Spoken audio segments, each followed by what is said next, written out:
시청자 여러분 안녕하십니까? 편안한 명절 보내고 계신가요? KLN 뉴스 시작합니다. 전국 유일 재정위기 주의 지방자치단체인 인천광역시가 3년여 만에 주의 등급에서 해제돼 재정정상단체로 전환됐습니다. 최근 시에 따르면 전국 지자체들의 재정을 관리하는 행정안전부로부터 인천이 채무비율 25% 미만 기준을 3분기 연속 충족하면서 주의 등급 해제를 통보받았습니다.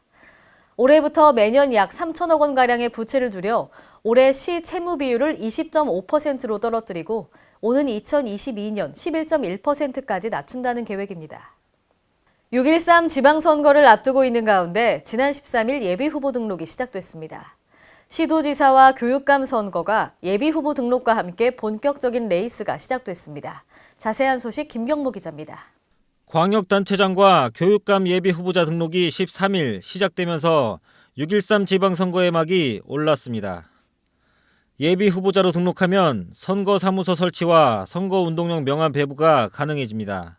또한 선거군의 세대수의 10% 이내에서 예비후보자 홍보물 작성, 발송 등을 할 수 있습니다. 전북에서는 12일 권태용 정의당 전북도당위원장이 도지사 출마 선언을 했고 이어서 민주당 전북도당 김춘진 위원장이 13일 위원장직 사퇴와 함께 당내 경선 참여를 선언했습니다. 전북 교육감 선거에는 이날 총 6명이 후보 등록을 마쳤습니다. 도지사와 교육감 선거에 도전장을 내민 예비 후보자들은 저마다 새로운 전북을 만들겠다며 출마의 변을 밝혔습니다. 이로써 13일 현재 전북 지역은 도지사 2명과 도교육감 6명 등 총 8명이 등록을 마친 상태입니다. 한편 광역의원은 다음 달 2일, 기초단체장과 기초의원은 4월 1일 예비 후보자 등록이 시작됩니다. KLN 김경모입니다. 충청남도는 13일 도청 대회의실에서 안희정 충남지사와 남궁영, 윤원철 부지사 등이 참석한 가운데 2018 직무성과계약식을 진행했습니다. 직무성과계약은 충남도가 4급 이상 간부공무원과 공공기관장을 대상으로 직무성과계약을 체결합니다. 한 해 동안 추진할 중점시책을 도민과 약속하도록 하고 이에 대한 평가를 거쳐 인사와 연봉 등에 반영하는 제도입니다. 올해 계약 과제는 지난 9일 최종 확정했고 계약 체결 대상은 도청, 실국원 본부장과 공공기관장 등 118명입니다. 경기도의 보조기기 사후관리 사업이 발달장애인 일자리 창출에 새로운 길을 열고 있어 화제입니다. 이 사업은 발달장애인 청년들의 자립 능력 향상과 사회적 인식 개선을 도모하기 위해 지난 2016년부터 추진 중인 사업입니다.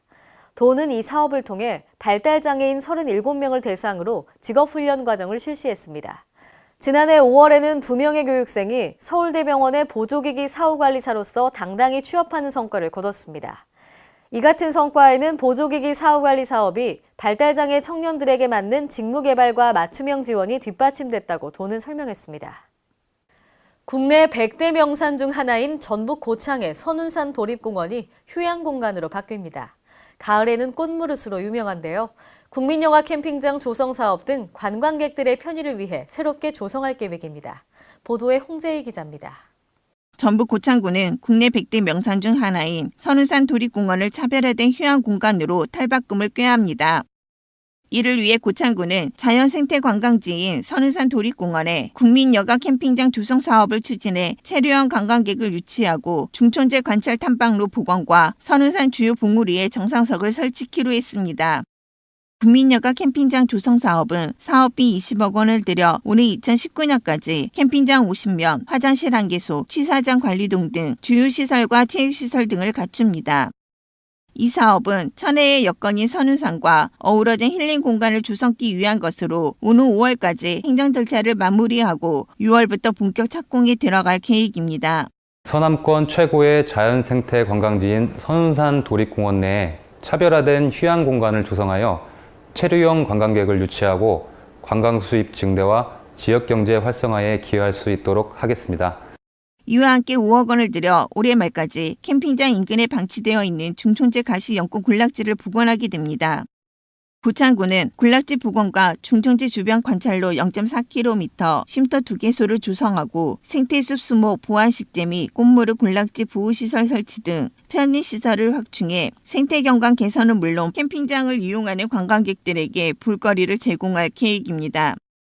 이 밖에 산에 오르는 관광객들이 성취감을 느낄 수 있도록 3천만 원을 들여 선운산 주요 봉구리에 정상석을 설치할 계획입니다. K랜 홍재입니다. 전북경찰청이 지난달 26일부터 열흘 동안 도민 1,154명을 대상으로 설문조사를 한 결과 응답자 57%가 교통사고 예방을 위해서는 도로 등 교통시설물을 개선해야 한다고 답했습니다. 전예은 기자입니다. 전북 도민들의 절반이 넘게 교통사고 예방을 위해서는 교통시설물 먼저 개선해야 한다는 의견을 낸 것으로 조사됐습니다. 전북경찰청은 지난달 26일부터 4일까지 도민 1,154명을 대상으로 SNS를 활용, 안전한 교통문화 만들기 설문조사를 실시했습니다. 설문 결과 교통사고 예방을 위해 집중해야 할 경찰 활동은 시설 개선 57%, 교육 홍보 19%, 단속 16%, 교통순찰 8% 순으로 집계됐습니다.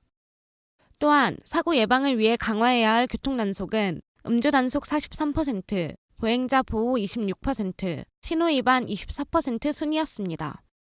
이에 따라 응답자들 대부분은 안전한 교통환경 조성을 위해 도로 개선과 단속 강화를 바라는 것으로 나타났습니다. 특히 응답자들은 사고 예방을 위해 필요한 교통시설로 무인 카메라와 중앙 분리대를 꼽았고 사람 중심 도로 환경이 중요하다고 답했습니다. 전북 경찰은 교통 안전과 관련해서 도민 여러분과 소통하고 그래서 공감할 수 있는 정책을 만들기 위해 이번 설문조사를 했고요. 그 결과는 적극적으로 저희 정책에 반영하겠습니다. K랜 전예은입니다. 지난해 특성화고 현장 실습생의 비극적 죽음에 사회적 관심이 컸었습니다. 올해부터 현장 실습이 파견형에서 학습형으로 바뀌는데요. 하지만 구체적인 계획이 나오지 않아 기업과 학교 등은 혼란을 겪고 있습니다. 장소라 기자입니다. 올해부터 직업계 고등학생들의 현장 실습이 종전 취업형에서 학습형으로 바뀌었으나 일성고등학교는 해당 정책에 대한 구체적인 안이 없어 우왕좌왕하고 있습니다. 교육부가 신학기를 앞두고 있는데도 지금까지 학습형 현장 실습에 대한 구체적인 안을 발표하지 않자 일성고등학교나 교육청은 손을 놓고 있는 상황입니다. 기존의 산업체 파견 현장 실습이 노동 착취나 인권 침해 논란이 일면서 올해부터 학습형 현장 실습으로 바뀌었습니다. 이와 관련 일선 직업계 고등학교는 중소기업들은 노동 인력을 필요로 하는데 학생들의 교육까지 감당하는 학습형 현장 실습에 대해 우려 섞인 시선을 보내고 있습니다. A고등학교 B취업부장은 중소기업의 경우 근로시간에 성과를 내기 바쁜데 교육시킬 인력이 있을지 모르겠다고 회의적인 반응을 보냈습니다. 학생들 또한 학습형 현장 실습이 시행되면 조기 취업은 사실상 할 수 없는 상황으로 직업계 고등학교 학생들의 취업에도 안 좋은 영향을 끼칠 거란 반응입니다. 또 기반 여건이 갖춰지지 않고 영세한 중소기업들은 학습형 현장 실습에 소외되는 것은 아닌지 부정적인 입장을 보였습니다. K랜 장소라입니다. 오늘의 브리핑 뉴스입니다. 여성가족부는 올해 경력단절 여성 취업, 창업 지원기관인 여성새로 일하기 센터의 서비스를 다각도로 확대합니다. 먼저 4차 산업혁명에 대비해 신산업 분야 여성의 직무 역량을 강화할 수 있도록 새1센터 교육 프로그램을 심화시키고 센터별 지원 역량을 높이도록 컨설팅과 성과 관리에 나섭니다. 또 올해부터 실무 중심의 장기 심화 과정을 도입합니다.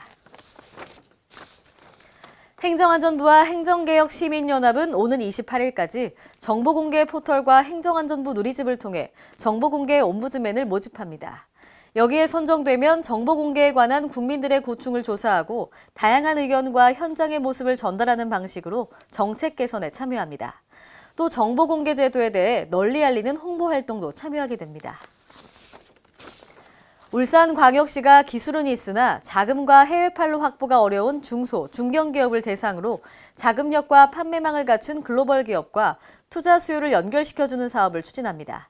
울산시는 코트라와 손잡고 지난해 8월과 올 1월 실무자 회의를 개최해서 구체적인 추진 방법과 일정을 조율했는데요.